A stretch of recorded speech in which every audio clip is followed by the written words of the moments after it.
ঘুমাচ্ছে দেখো, কার কোলে মাথা দিয়ে, কার অঙ্গে অঙ্গ দিয়ে, না গৌরাজকে ঘুমাচ্ছে গদাধরের অঙ্গে অঙ্গ দিয়ে। গদাধরের অঙ্গে কেন? এই নিয়ে একজন কীর্তনিয়া, যদিও কীর্তনিয়া বলতে ইচ্ছা করে না তাকে, কীর্তনের নামে একজন ভণ্ড, আমাদের সনাতন ধর্ম তৈরি শক্ত করতে নয়, সনাতন ধর্মের গোড়া নড়বড় করতে ওইসব কীর্তনিয়াদের জন্ম হয়েছে। ব্রহ্মচারী নয়, উনি একজন গুণী মানুষ। দীনকৃষ্ণ ব্রহ্মচারী, নিঃসন্দেহে গুণী মানুষ। ওনার নাম হচ্ছে দীনকৃষ্ণ ঠাকুর। কীর্তনের কলঙ্ক, কৃষ্ণ ভগবান নয়, অসুর। চৈতন্য চরিতামৃত, যেটা আমাদের প্রাণের গ্রন্থ, যে গ্রন্থটা হাতে পেলে মনে হয় গৌরহরির চরণ পেয়েছি, সেই গ্রন্থটাকে বলছে মিথ্যা।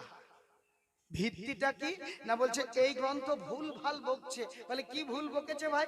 অনেকে বিতর্ক করছে তো, ভুল কি বকেছে? বলে চৈতন্য চরিতামৃতে বলছে রাধা কৃষ্ণের মিলিত তনু গৌরাঙ্গ, আবার বলছে গদাধর রাধা। তাহলে বইটা ভুল। ও গাধা অঙ্ক বোঝে না, অঙ্ক জানে না, তাই এমন কথা বলছে। মারও খাচ্ছে এখন সব জায়গায়, দেখতে শুনতেই পাবেন। নবদ্বীপ এলে তো আর উপায় নেই। নবদ্বীপে এমন একটা অবস্থা এখন নবদ্বীপের ভক্তদের, ওকে একবার পেলে হয়। কেন দেবে না গো?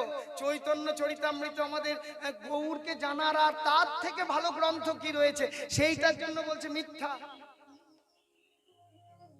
তা যাই হোক, তার অঙ্ক হিসাব জ্ঞান নাই। বলে গদাধর কি করে রাধা হয় একটু বুঝে নাও। বৃন্দাবনে একদিন কৃষ্ণ তার গলবস্ত্রটাকে ভিক্ষার আঁচল করে রাধারানীর কাছে গিয়ে দাঁড়িয়েছিল। সেই ভিক্ষার বেশ দেখে রাধারানী বলছে, হে গোবিন্দ, আজকে তোমার এমন বেশ কেন? তুমি ভিখারির বেশে কেন? গোবিন্দ বলছে, রাধে গো, ভিক্ষা চাইতে গেলে তো ভিখারি সেজেই চাইতে হয়, রাজা সেজে তো আর ভিক্ষা চাওয়া যায় না। তাই আমি ভিখারি হয়ে তোমার কাছে ভিক্ষা চাইতে এসেছি। বলো বধূ, তুমি কি চাও? আগে কথা দাও, আমি যা চাইবো তুমি আমাকে দেবে। রাধে গো, এই আঁচল পেতে তোমার সামনে আমি দাঁড়ালাম, তোমার দুটি জিনিস আমাকে ভিক্ষা দাও। এক হচ্ছে তোমার ভাব, আর এক হচ্ছে তোমার অঙ্গ কান্তি। রাধে গো, রাধে গো। ভক্তমণ্ডলী, ভক্তিমতী মায়েরা, খুব ভালো করে জায়গাটা বুঝবেন, তবেই এই বিতর্কগুলোর মীমাংসা করতে পারবেন, জটটা তবে খোলা যাবে। আচ্ছা, ভাব ভিক্ষা চাইলো, ভাব মানে কি? ভাব মানে হচ্ছে ঘরের ভিতরের জিনিস।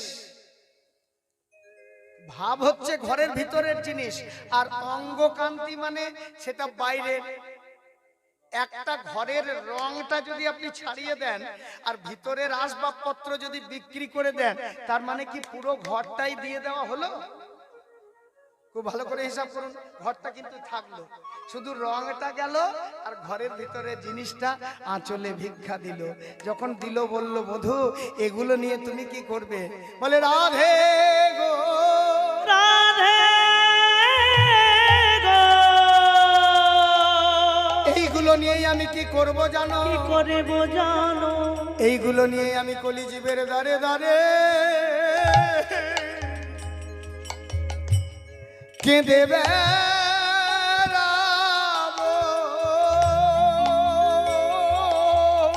ওগো রাধে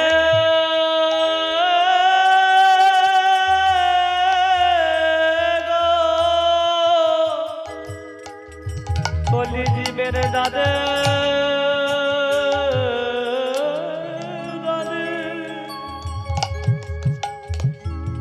আমি কেঁদে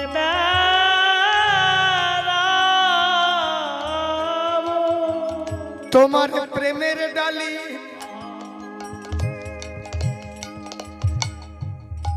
আমার মাথায় লয়ে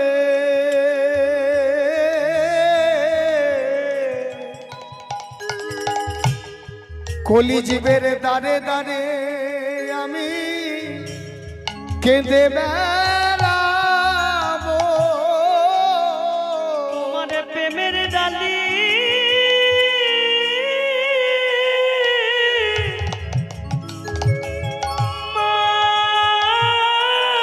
মাথায় লয়ে। আমি প্রেমের ডালি দাদে দাদে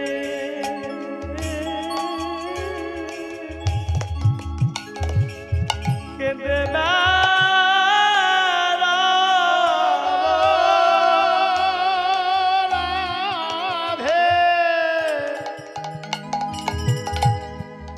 আমি কলি জীবের দারে দারে কেঁদে বেড়াবো। সেদিন রাধারানী বলেছিলেন, বধূ হে, তুমি আমার কাছে দুটো জিনিস নিয়ে কলিজীবের দ্বারে দ্বারে কেঁদে বেড়াবে। সেদিনকার সেই লীলা যেন আমি দেখতে পারি, তবে আমি তোমাকে দান করব। তা সেদিন গোবিন্দ বলেছিলেন, রাধে তোমার ভাব আর অঙ্গকান্তি এই দুটো আমি নিলাম, আর তোমার ওই বাকি যে দেহটা ওইটা নিয়ে তুমি নবদ্বীপে যাবে, তোমার নাম হবে গদাধর। তাই সেইটা নিয়ে গদাধর হয়ে এসেছে।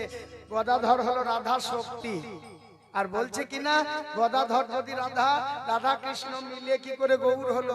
আলাদা করে কেন আবার রাধা? আলাদা করে তো হবেই বাবা। ভাব আর অঙ্গকান্তি দুটো নিয়েছে, তো দেহটা তো আছে। ভক্ত চাতুরালী, তুমি নবদ্বীপে এত সুন্দর একটা লীলা করবে আর আমি দেখবো না? আর আমি তোমাকে সেই লীলায় সাহায্য করব, আমার প্রেম দেব, আমার অঙ্গকান্তি দেব, আর তুমি তা নিয়ে ওখানে বিতরণ করবে? আমি যদি দেখতে পাই তবেই তোমাকে দেব। সেদিন বলেছিল রাধে, তুমি যাবে নবদ্বীপে গদাধর হয়ে, সেই প্রেম বিতরণ লীলাতে তুমিও হবে আমার সঙ্গী। তাই সেই প্রেম বিতরণ লীলায় গদাধর হলো সেই সঙ্গী।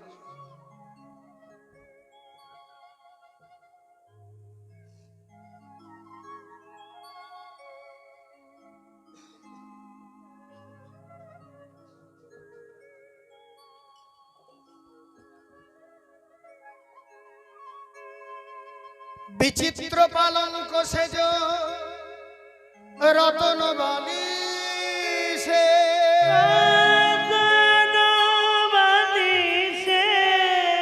বাসুদেব ঘোষে কহে মনের হরিষে।